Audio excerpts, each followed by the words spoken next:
Fluent English isn't a dream, it's a skill. Subscribe now to Advanced English Podcast and make it yours. Okay, let's really unpack this. What if I told you, just bear with me here, what if one simple notebook, that's it, could actually change the way you speak English, like forever? Sounds a bit much, I know. But stick with us, because today we're diving deep into something pretty fascinating. How this quiet daily writing habit can, well, dramatically boost your spoken English. It almost sounds paradoxical, right? But the insights we found suggest it's maybe a game changer. So yeah, our deep dive today is zeroing in on this link, this connection between writing and speaking. And we're pulling some specific, really actionable ideas from the English Journal, Writing Your Way to Fluency. And this isn't just some random idea, though. It comes from a specific point, day 14, in a 30-day English speaking transformation journey. And what makes day 14 so interesting, I think, is the shift. The person doing this journey had just done something quite active on day 13, like ordering food in English, putting themselves out there. But then, day 14, totally different. They switched to something described as really peaceful, just starting a small English journal. And here's where it gets, really interesting for our discussion today. The creator's big takeaway from that day was super clear. Writing helps you speaking. Simple as that. But the question is how? And why does this quiet sort of private activity feel so different, maybe even more fundamental than just talking more?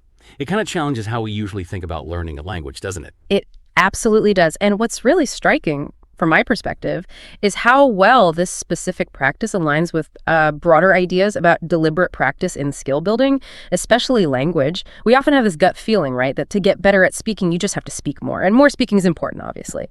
But writing, it engages different parts of the brain, different cognitive pathways. Think about it like this. When you're speaking off the cuff, your brain is juggling so much vocabulary, grammar, pronunciation all at once. It's high pressure. Right, yeah, that real-time pressure. Exactly. And that can lead to cognitive overload. Maybe you avoid complex sentences. You stick to what's safe. Writing, though, it offers this deliberate, low-stakes environment. You're consciously thinking about structure, choosing words, noticing patterns. You have time. And that reflective process, it's incredibly powerful for actually cementing the learning, for building that underlying fluency that, eventually makes spontaneous speaking easier. That difference between the spontaneous pressure and the reflective calm, that seems key. And the source describes this journaling method as almost radically simple. The creator would just sit down at night, maybe before bed, with just a basic notebook. The instructions were basically no rules, no pressure, which sounds nice. The prompt was just gentle, like, what happened in my day? And the output, just 4 to 5 small lines. That's it. And what really grabs me is the explicit permission to be imperfect. The creator mentioned, my grammar wasn't perfect, spelling had mistakes. But the main thing was, it was my English, my words. It was about authentic expression, not like ticking grammar boxes. And that unpressured environment is actually its biggest advantage. Psychologically, it creates a safe space to experiment. When you're learning a language and you feel someone's listening or you put pressure on yourself to perform. Yeah, that performance anxiety. Right. Your brain often just defaults to the simple stuff, avoids risks. But in your private journal, that fear just isn't there. You're free to try out that new word or attempt a more complicated sentence. You can make mistakes, and nobody cares. Well, you learn from them, but there's no immediate consequence. This lets the brain build stronger connections, more nuanced ones, between your thoughts and how you actually say them in English. It's like building the scaffolding quietly in a workshop before you try to build the actual structure out in public. That's a great analogy, but I can imagine some listeners thinking, okay, but isn't this just journaling, like diary writing? Is it really language practice? How do you see that? Because the source really emphasizes this personal transformation that came out of it, not just ticking off an exercise. That's a really good question, and it gets right to the heart of why this works so well. Yes, it is journaling in a way, but it's journaling in English and with a clear purpose. You're not just passively writing down thoughts. You're actively using your language skills in a context that isn't about performance. Think about a typical language drill. Maybe it focuses on one grammar point or a list of words. This journal, though, it integrates everything. You're pulling up vocabulary, using grammar, structuring sentences, and forming coherent thoughts, all based on your own real life. Your actual day. Exactly. Which makes the learning incredibly personal, and because it's personal, it sticks. It becomes more memorable. You're essentially building a bridge between your inner world, your thoughts, your day, and expressing that world in English. And it wasn't just about listing events, was it? The source talks about writing about feelings, too. Like, imagine writing, I felt nervous trying to speak English today, or maybe I feel proud because I actually tried. That feels different. It's not just language practice. It feels like emotional processing through the language. Yes. The journal became, as the source put it, a mirror for my thoughts, but in English. Yes.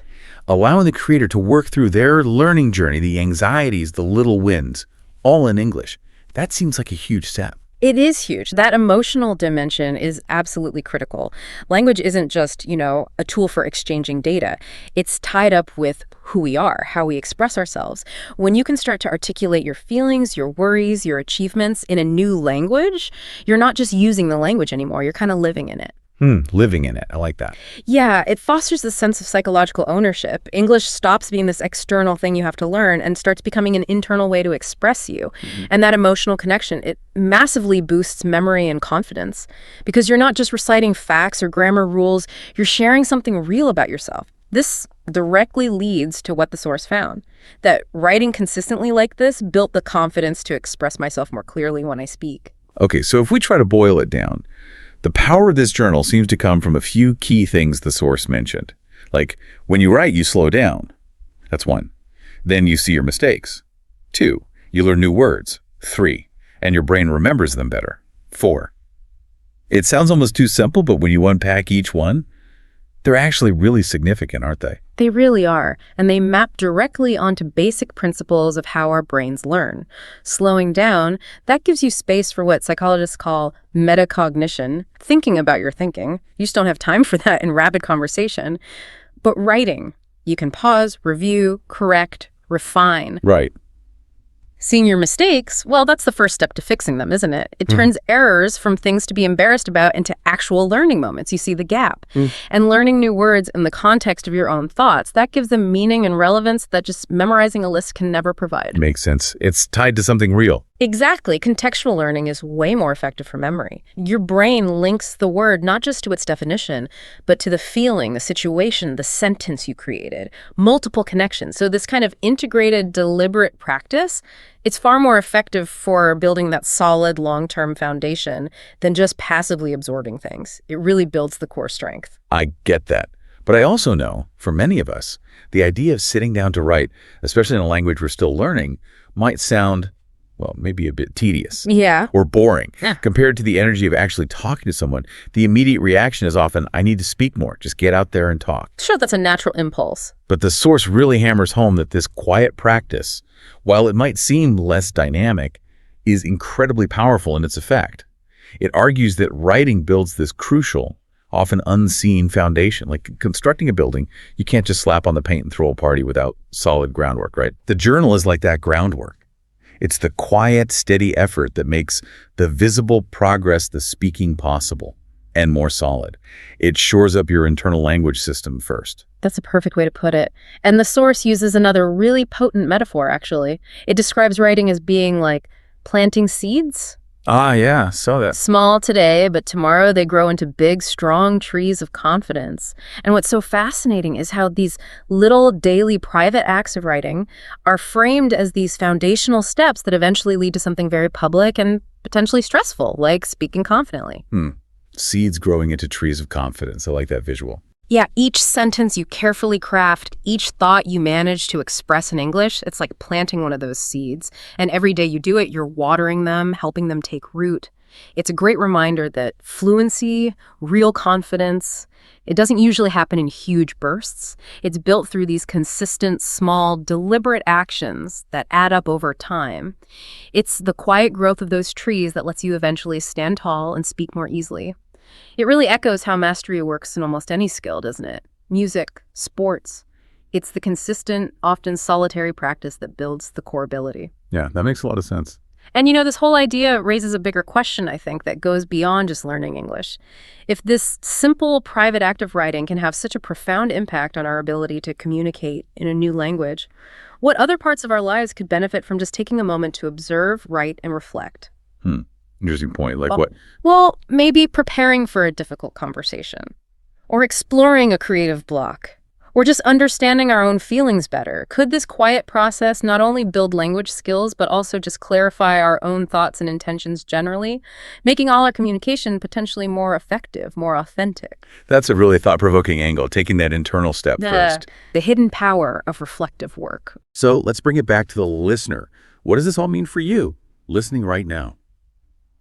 Our goal here is always practical takeaways, and this one feels very doable. Tonight, maybe. Just grab a notebook, any notebook, doesn't need to be special, and just write one small thing from your day. A memory, a feeling you had, even just one sentence is totally fine.